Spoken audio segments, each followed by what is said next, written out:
Welcome, and thanks for joining me today on Mortgage Manager Playbook, a podcast for sales leaders who want to improve their team's sales performance and originate more loans. I'm Pat Sherlock, your host. Today's topic is such an important topic. We're doing a deeper dive as part of fixing the broken sales model. And our topic is, and our theme is, if it's not broken, break it. And I have the greatest person in mortgage banking. I love talking to Greg Sayegh. He's co-founder and chief strategy officer for InGenius that has the best data in the industry, which I love and highly recommend. He's been a long-term player in our world of mortgage banking from Countrywide, WAMU, and many others. So, Greg, hello. Welcome to our session today. Hey, thank you, Pat. Always great to see you. I think you and I are kindred spirits. I think we think a lot alike, for sure. Well, we've been in the industry a long time, both. And so we've seen what works and what doesn't work. And so I think that, especially from the standpoint of, and I know you've talked about this many times before, let's talk about one of the stereotypes that I think needs to be corrected. And that has to do with what you call leadership malpractice. I love that. Talk about what that is and what you see. Thank you. To me, when I look at what I would call leadership malpractice is as simple as in mortgage banking, from a retail standpoint, there's really two ways to grow. And that is you recruit talent that aligns with the way you do business, that you know has a commitment to stay with you long term. They're not job hopping and offer chasing. They're committed long term because they have that pattern. And then the second way to grow is by developing the talent, helping them improve their productivity, and they can increase their productivity by various things, whether it's by going into a new business focus, whether it's adding a new product, whether it's development support by their leadership. And growing productivity should be the basis for what sales leadership is spending time on. If you're going to recruit somebody, this is the malpractice. If you're going to recruit somebody, you own them and you own their success and you own the commitments and expectations you've set for them throughout the recruiting process. And the malpractice is half of your salespeople or maybe more aren't getting the attention. They're not getting trained. They're not getting coached. The highest value need is keep my top producers happy. But what about the folks you've hired? They have earned the right and deserve the right to have a good shot at success within your company. So, Greg, that leads to the question of obviously the importance of hiring correctly and making the investment in individuals that have the ability not just to obviously grow, but also to develop. And obviously, in our world of selling, that's changed so much, to change in a quicker way than those that might be those that have a fixed mindset. So, talk about the world of segmentation of the sales force, because I think a lot of the issues end up being that the top producers get ignored. The other people get attention, but maybe some of them aren't really correct hires. Great comment. I published something a few months back, segmenting loan officers, and it simply put, 50% of the loan officers close 92% of the production. Phew. Okay, so obviously 50% close 8% of the production. So the question would be, of that 50%, were they mishires? They may not be bad people, but did they not fit within your company, or should they do something else, go back to work at Starbucks, whatever that might be? But where are you going to put your attention from a leadership standpoint? I would imagine that there's some segment of that bottom 50 that have the skill set, the motivation, the DNA to want to do better.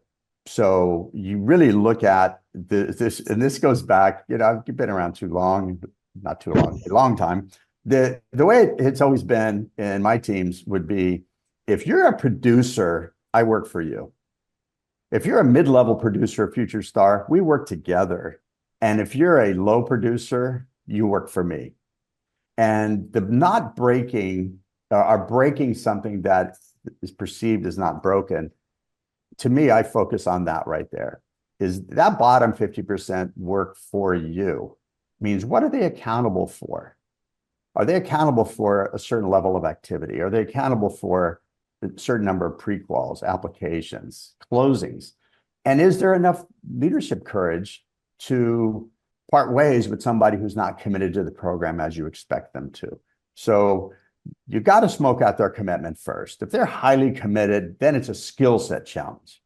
I will argue that the majority of the reason they're not producing is the level of commitment they're willing to put into it, or just from a DNA standpoint, they're not the right fit.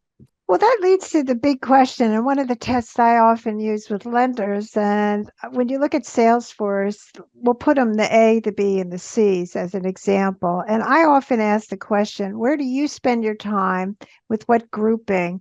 And when they answer, well, I spend my time with the C players, and they ignore the A group. I see that often because, well, they're top producers, they know what they're doing. I'll just ignore them. And that's actually a sign that you need some management lessons because that's not a good idea. Absolutely. And it goes back to basic mortgage banking. It's 101 is ROI. Your ROI is not, Right. if I spend $1 in a new initiative, do I make $1.50? It's where do I put my time that's going to create the best bang for the buck? I would argue that the time spent with a top producer or that mid-level producer, if it's effective and collaborative, you're going to do better in generating more volume and revenue than assuming you're going to turn around some level at the bottom. But I will tell you, and I'm a skeptic, and I love this business and I love mortgage leadership. I don't believe the bottom 50 is getting the attention. They're not getting the coaching, the training, the accountability. And, all too often the industry shifted. Branch managers are producing. So who is paying attention to the sales force? So, Greg, I agree with you because I see this in training classes all the time, and not just because of COVID and remote working, but I definitely see under the producing manager structure that the loan officer that might be in a struggling mode doesn't really get the interaction or the attention, or in many cases, even if they did get it, the person's been in the business 20 years and the way they built their database up is different than what it is today that you have to do. So there is this misconception. But when you see your numbers that are so dramatic, that in other words, we have such a large grouping of people that aren't obviously either not matched or are not being able to be developed. Has that data been consistent over time, or is it just a function of a bad market, or what are your thoughts? A great question. One of my favorite topics. I've been tracking this data back to 1988 with 6 companies and now national Yeah. view on the data through InGenius. And historically, it's been that 50% closed 88% of the business. Okay. And that was going back to 1988. You see this gray here, I've been around a long time, right? And now it's 92% of the business. So that hasn't materially changed. And I think that paradigm has not shifted to where it's a numbers game. It's how many people I hire versus the quality of who I hire. We all know, we all believe in mortgage, I think. I'd rather do more volume with less people because of the inherent embedded additional incremental costs in there. It also, do I want to be known as a leader that drives a high performance sales team that, that's creates tons of awareness and opportunity in the market? Or do I want to be a company that has an average level of productivity, 40% turnover every year? It's not the standard that I would align with if I was a leader today. I want to know, what am I in business for? What are my standards? What do I want to do in the next year or 5 years? How am I going to get there? And understand that the devil's in the details. We know who the low producers are. Now is there courage to either help them get up or help them get out? Give them a chance to get up because you hired them. There's a commitment there. But if they're not committed to the program, time to move on. So are you surprised? And I think we're going to talk about what is actually, I think, needs to be broken. Are you surprised? And you have all this fabulous current information that tells you the real estate agent's production numbers and all of that, in addition to your data on the loan officer production. But on the real estate agent side, are you surprised that lenders don't really manage to in other words, making sure there's coverage to people that we know are doing business. In other words, this whole issue of accountability has really gotten off whack from my viewpoint. I'm curious in your thoughts is how do we hold these people accountable? We have the data, but we really don't seem to use the data. If I was next to you, I'd high five you. I guess we can do a virtual high five. I think accountability is not a bad thing. And, I know we hear, well, we don't want to micromanage, right? And we don't want Uh-huh. call reports because it's too onerous, and that's not who we are. But there's got to be accountability for the activities of that individual loan officer. It can't just be go out and make friends. It's got to be more directional and more intentional. Here are the loan officers, or here are the real estate agents doing business. Let's create a strategy together on how to engage that real estate agent, since today they don't even know you exist. So how do I get them through this relationship curve that says they don't know I exist today? What can I do to create an approach so they at least know me, know my name? And then over time, create a relationship, find an angle that may work. Maybe you have a specific product that they don't have a lender relationship that offers, or maybe you have something exciting and a new product, or maybe a guideline on a condo policy or something that creates an opportunity to have a conversation. But all too often, I think it's a go out and make friends and become one of their referral partners. Well, you haven't earned the right to do that. Right. Yeah, If I you agree can with be that one completely. of, yeah, if you can be one of their two or three or five individuals that they'll potentially refer to, don't go in with the goal of being the number one referral partner. It's not going to happen day one. Go in with step goals, and your manager should be coaching you along with that. So it would be fair to say of some of the stereotypes that we've been talking about that we want to break, one of them is certainly that the management component needs to be more precise in how they are holding people accountable. They need to hire better. I think that's pretty obvious. What other types of things that you think that are some stereotypes that we need to break? Because we're into breaking today. We're into breaking. And I think one is that accountability equals micromanagement. The idea of going to a fitness coach, you don't go to the fitness coach and say, help me. You go to the fitness coach where there is direct accountability on a strategy to say, I want to lose weight, or I want to run a marathon. I just want to lower my blood pressure, whatever it is. But you're in business together, and there's accountability. You show up when your fitness coach expects you to. Mm. You eat the right things in between your coaching sessions. Those conversations need to happen, today. And I think it's accountability is not a bad thing. It's coaching. You want to help people get better that want to get better. If they don't want to get better, and they don't want to lose weight, they don't want to run a marathon, they don't want to lower their blood pressure, there's nothing you can do to help them. Right, So right. if you have a lower producing loan officer that's engaged and committed, then you've got a great opportunity to now work with them on skill sets.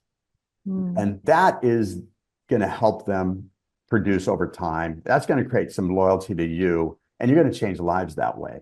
But if you just say, good luck, go out and make friends, tell me when let's talk next month, Yeah. you're not being effective. So, under the auspice of other things that we can really break, and that you brought a really important topic, which is about this responsibility of developing the personnel is really left to the local level. Plus, in addition to it, which is even scary unto itself, is that the cost factor has to be absorbed by the local branch. And this is one of my strategies that I just don't, it doesn't make any sense because it really is a corporate responsibility to develop the personnel because that's the brand. So talk about that from your viewpoint. The costs are put down at the branch level, and that's expected to be able to absorb all these other types of things, and especially the development side. Absolutely. Great question. That was the part of the conversation around what needs to be broken is the how ROI is viewed and how investment in a business is Right. viewed. If I spend $1, the expectation is make $1.50. If I spend $1 and I'm making 80 cents, bad plan. So I think looking at any activity, any support given your sales force should be viewed from an ROI perspective, not an expense. And I see that from a data provider Sure. that we're looked at as an expense versus saying, but if I follow this process, I'm going to generate incremental revenue.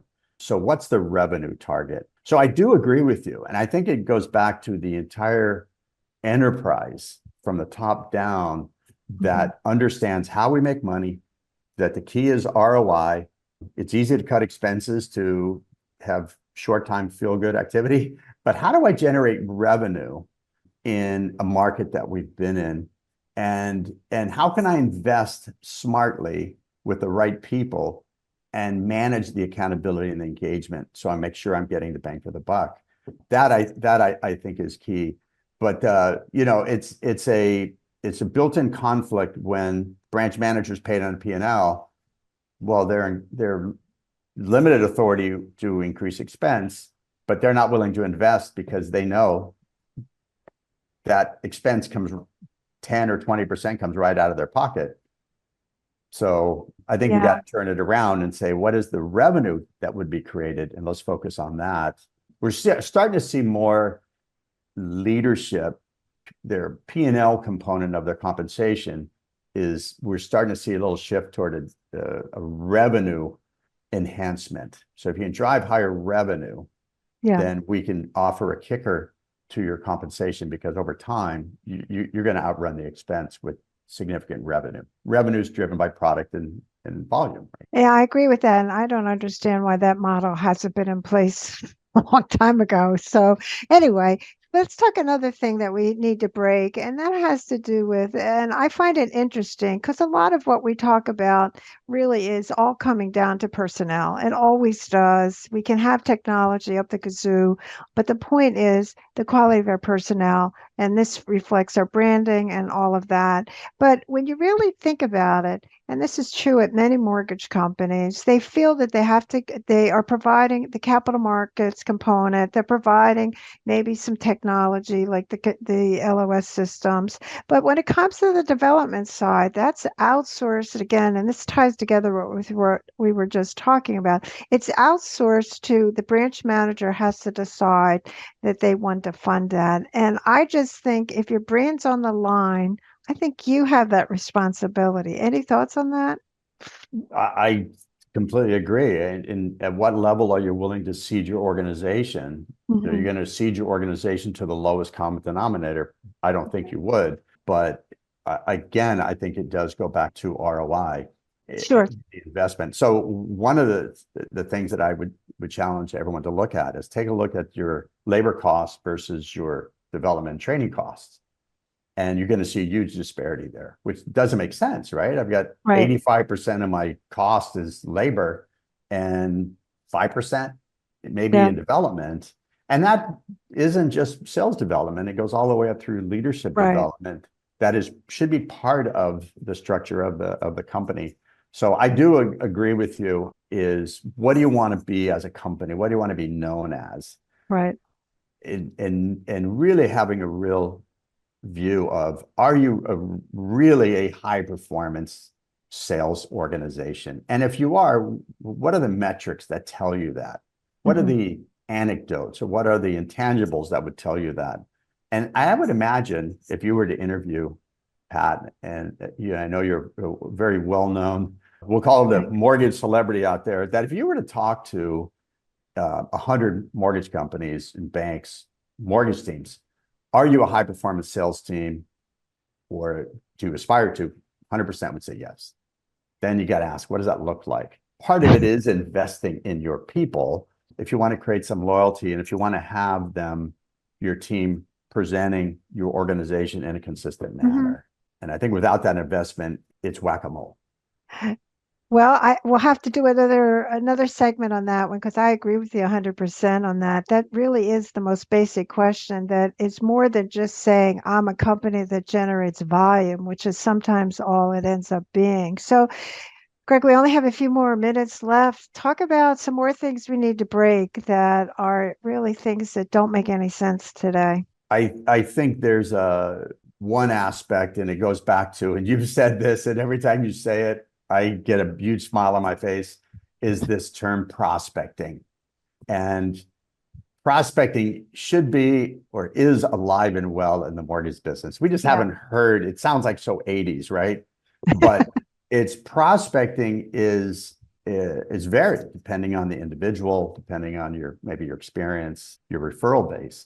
But we talk about realtor. Absolutely, you got to have a profit center from a realtor perspective. We know that, and I think even in the future state, post commission changes, you got to be there. Secondly, what are you doing from a builder standpoint? Do you know that we published something recently where for the top builders, top national builders, 30% of their new home sales are not closed within their captive company. Oh, okay. Okay, so they're closing outside of their mortgage or their builder-owned mortgage company or their JV. 30%. So that's a third. That seems like that might be a profit center. What are you doing with your past customers? Do you have a CRM? Are you actively involved with them? And trust me, if you're not, you're going to have the freedoms of the world and others that are going to go out and attack your client base. And then now you've lost that future opportunity. What about centers of influence, CPAs, financial planners, and so on? So I think that right there, when you talk about prospecting, there's got to be a strategy supported by the company and driven by the loan officer and the manager to say, how are we going to expand our business to help offset the peaks and valleys of our business, right? It can't be we're a superstar when there's a lot of refi and then we're, eating TV dinners in when there's not. It can't be that way. Well, I love talking to you, Greg, as you well know, and I certainly want to have you just share a couple takeaways today before we end our conversation. Absolutely. Again, number one would be if you have a manager title, whether you're paid sufficiently for it or not, your responsibility is for the team you've hired. That should be basic, right? They're your team. They're looking to you for leadership and guidance. And then I would also think that second level above. So not just a branch manager, but this two-level strategy, I think, is really important for that regional manager, divisional manager to stay connected with their team. In many ways, you're the connection to the company and the company's culture. So that's one, is think about leadership malpractice to say, are you doing everything you can to help your team succeed? And if they're not the right fit, it's okay. Give them an opportunity to show you what they can do, create some tangible targets. And if they don't hit them, feel okay that let them go down the road and find happiness somewhere else.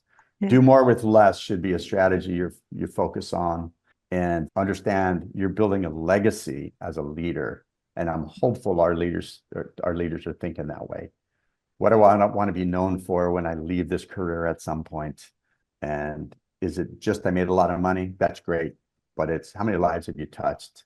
Yeah, I'm with you on that one. Dr. Phil, huh? It sounds so Dr. Phil when I say that. I don't mean to. No, I'm with you on that one. So I want to thank you for sharing your wisdom. I have to have you come back. We need to go into more of how we can help companies really have high performing teams. And I do think it's such an important topic. So, Greg, how can they get a hold of you to talk more about your services and also just to hear really kind of your insights in our business. Thank you for asking. I love to talk this business, and it's in my blood. It's in your blood as well, Pat. Yeah.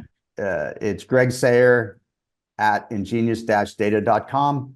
If you can go into ingenious-data.com, you can check out our website, but catch me or reach out to me in LinkedIn or email me directly.